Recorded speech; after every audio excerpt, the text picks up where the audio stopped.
ذرا اس آیت پر اب نگاہ کو مرتکز کیجئے، انسان کا خسارہ کیا ہے؟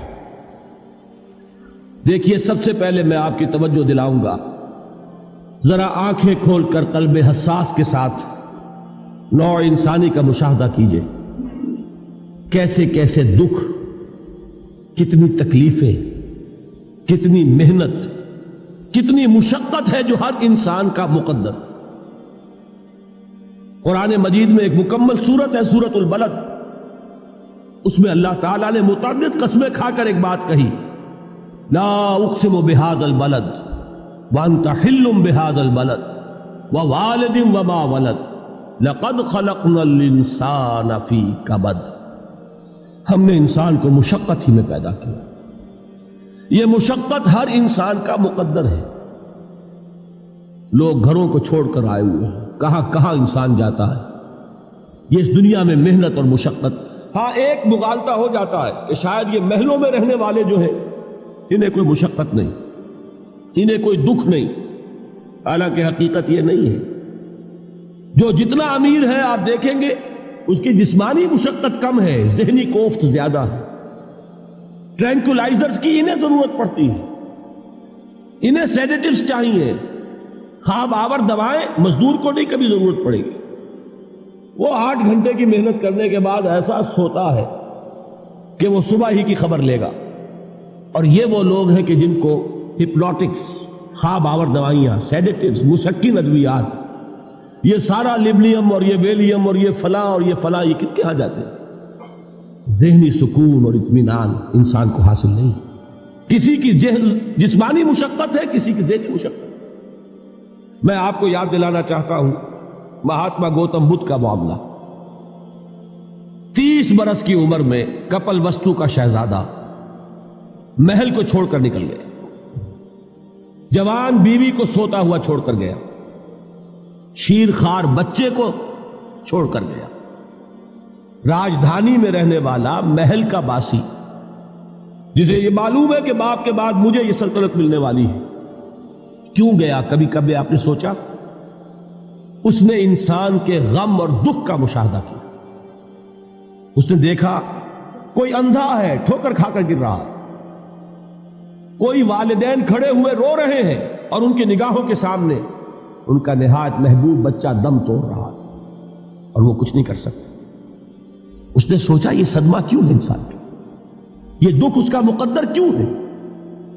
اس صدمے سے، اس دکھ سے نجات پانے کی بھی کوئی شکل ہے کہ نہیں؟ انسانوں کی ایک عظیم اکثریت، شاہ ولی اللہ دہلوی رحمۃ اللہ علیہ کے الفاظ ہیں کہ وہ لدو اونٹ اور کولو کا بیل بن کر زندگی بسر کرتی ہے۔ جو 8 گھنٹے تک اینٹیں ڈھو رہا ہو، اس شخص کا تصور کیجیے آپ، وہ واقعی انسان ہے یا حیوان بن گیا ہے؟ اور 8 گھنٹے کی اس محنت کے بعد بھی ہو سکتا ہے کہ 2 وقت کی روٹی اسے پوری نہ ملے۔ اور یہ تو ہو سکتا ہے، نہیں ہوتا ہے کہ اگر بچہ بیمار پڑ گیا ہے تو شاید کوئی برتن بیچے بغیر اس کی دوا کا سامان نہ کر سکے۔ ایسا شخص کتنے بوجھوں تلا دبا ہوا ہے، کتنی مشقت کے اندر پسا ہوا ہے۔ لدو اونٹ اور کولو کا بیل، انسانوں کی عظیم اکثریت اس سطح پر زندگی بسر کرتی ہے۔ لیکن آپ کو معلوم ہے کہ کولو کے بیل کے لیے مشقت ہی مشقت ہے، اس کے احساسات یہ نہیں ہیں جو کہ ان سے انسان کو جو صدمہ پہنچتا ہے۔ ایک بیل کو اس سے کوئی غرض نہیں کہ اس کا کوئی بچہ بھی تھا کہ نہیں تھا، اس کو کوئی بخار ہوا ہے یا کیا ہوا ہے، اس صدمے سے وہ بیل بچا ہوا ہے۔ گھوڑے کو کوئی پتہ نہیں کہ میرا بھی کوئی اولاد میری ہے یا نہیں ہے اور مجھے اس کا کوئی صدمہ ہے یا دکھ ہے، کوئی پتہ نہیں۔ لیکن انسان کا معاملہ یہ ہے کہ والدین کو جو جو دکھ دیکھنے پڑتے ہیں اپنے بچوں کے لیے، اپنی اولاد کے لیے۔ رات کی نیند ہے حرام ہے اس لیے کہ بچہ بخار میں تپ رہا ہے یا درد سے تڑپ رہا ہے، لہذا نہ ماں سو سکتی ہے نہ باپ سو سکتا۔ میں نے ایک موقع پر دیکھا، لاہور میں کیروسین آئل، اس زمانے میں ابھی سوئی گیس نہیں آئی تھی اور اکثر و بیشتر جو ہے یہی مٹی کا تیل جو ہے ایندھن کے طور پر استعمال ہوتا تھا، اس کی شارٹیج ہو گئی تھی۔ تو کئی فرلانگ لمبی قطاریں لگتی تھی ان دکانوں کے باہر، ڈپوں کے باہر، اور ایسے منظر بھی کہ ایک خاتون برقع پوش، ایک گود میں بچے کو لیے ہوئے، ایک کی انگلی پکڑے ہوئے، بوتل ہاتھ میں لیے ہوئے تیل کے لیے، اور کئی گھنٹے کھڑی ہے دکان۔ یہ مشقت انسان جھیلتا ہے کہ نہیں؟ غالب نے اس کا نقشہ کھینچا ہے کہ رنج سے خوگر ہوا انسان تو مٹ جاتا ہے رنج. مشکلیں اتنی پڑی مجھ پر کہ آسان ہو گئی. ہم بھول جاتے ہیں، ورنہ واقعہ یہ کہ قلب حساس ہو اگر اور قید حیات و بند غم اصل میں دونوں ایک ہیں. موت سے پہلے آدمی غم سے نجات پائے کیوں؟ اچھا یہ تو ہوا لقد خلقنا الانسان فی کبد. حیوانات کا معاملہ ایک اور اعتبار سے آسان ہے. ان سے کوئی محاسبہ بھی ہے کیا؟ کوئی جواب دہی بھی ہے؟ کوئی ان کو اللہ کے حضور میں کھڑے ہو کر اپنے اعمال کا حساب بھی دینا؟ نہیں. انسان کی یہ ٹریجڈی ہے، یہ المیہ ہے انسان. اس کو بھی قرآن مجید کی ایک سورت میں قسمیں کھا کر اذا السماء انشقت، اس کے بعد کیا فرمایا؟ یا ایھا الانسان انک کادح الی ربک کدحا فملاقیہ. اے انسان، تیرا المیہ، تیری ٹریجڈی اس سے کہیں بڑھ کر ہے. تجھے صدمے پر صدمے جھیلتے ہوئے، مشقت پر مشقت برداشت کرتے ہوئے ایک روز اپنے رب کے حضور میں بھی کھڑا ہوگا، جواب دہی بھی کرنی.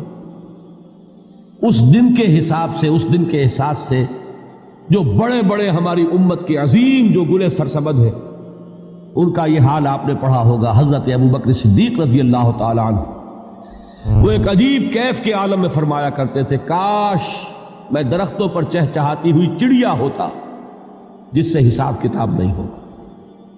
کاش کہ میں گھاس کا تنکا ہوتا جو آج ہے اور کل آگ میں جلا دیا جاتا، ختم ہو جاتا، اس سے محاسبہ کوئی نہیں.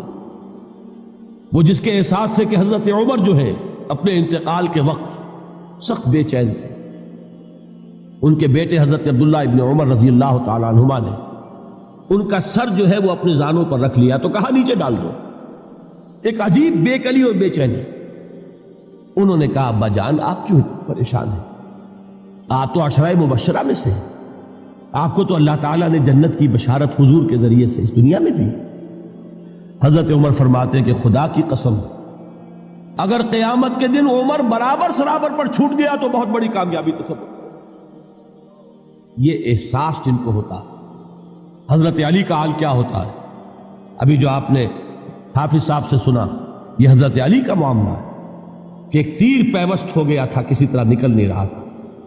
حضرت علی نے فرمایا کہ اچھا چھوڑو مجھے، میں نماز کی نیت باندھتا ہوں. نماز کی نیت پڑھتے تھے تو لرزتے تھے، کانپتے تھے. کس کے سامنے کھڑا ہوں اور کس کے سامنے مجھے ایک دن جواب دہی کے لیے کھڑا ہونا ہوگا. لن تزولا قدم ابن آدم، حضور نے خبر دی ہے ابن آدم کے قدم ہل نہیں سکیں گے. جیسے مجرم کھڑا ہوتا ہے کٹہرے کے اندر، اس کٹہرے میں سے ہل نہیں سکو گے حتی یسأل عن خمس، جب تک کہ 5 چیزوں کا حساب نہ لے لیا جائے. وہ 5 چیزیں کیا ہے؟ کان کھول کر سنیے. عن عمرہ فیما افناہ، عمر کا حساب دو. یہ 80 برس اور 70 برس ہم نے تمہیں دنیا میں دیے، کہاں ضائع کیے؟ وعن شبابہ فیما ابلاہ، اور خاص طور پر جوانی کا دور، امنگوں کے دن، ولولے ہوتے ہیں، قوت ہوتی ہے، توانائی ہوتی ہے، آدمی چلتے ہوئے زمین پر پاؤں مارتا ہے، قوت جو ہے وہ اپنا اظہار چاہتی ہے. یہ جوانی کہاں گلائی؟ حساب دو، ایک ایک لمحے کا حساب دو.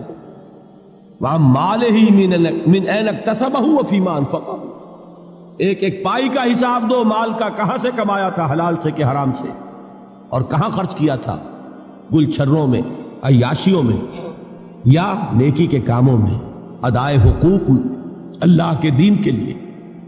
4 سوال ہو گئے. 2 زندگی کے بارے میں، ایک زندگی پوری بحیثیت مجموعی کہاں کس کام میں لگائی، اور خاص طور پر شباب کا دور کہاں لگایا. 2 سوال مال کے بارے میں، کمایا کہاں سے، حلال سے کہ حرام سے، جائز سے کہ ناجائز سے، خرچ کہاں کیا. اور آخری سوال وعما عمل فیما علم، جو علم حاصل کیا تھا اس میں عمل کتنا کیا. علم کے انبار لگاتے چلے گئے اور عمل کے آغاز کی بھی نوبت نہ آئی. یہ علم جو ہے یہ اس روز سب سے بڑا وبال بن جائے گا انسان. اتنا علم اور عمل کچھ نہیں. بجائے کہ کریڈٹ کا ذریعہ بنے یہ الٹا ڈیبٹ کا کھاتا بن جائے۔ یہ جواب دہی کا احساس ہے کہ جس کی وجہ سے انسان کی ٹریجڈی جو ہے وہ دوہری ہے۔ کوئی حیوان اتنے بوجھ تلے نہیں، مشقت کی، محنت کی، اس زندگی میں ختم ہوئے، اس کے بعد کوئی محاسبہ نہیں۔ اس کو بھی غالب نے خوب کہا ہے کہ اب تو گھبرا کے یہ کہتے ہیں کہ مر جائیں گے، اور مر کے بھی چین نہ پایا تو کدھر جائیں۔ یہ ہے وہ ہیومن ٹریجڈی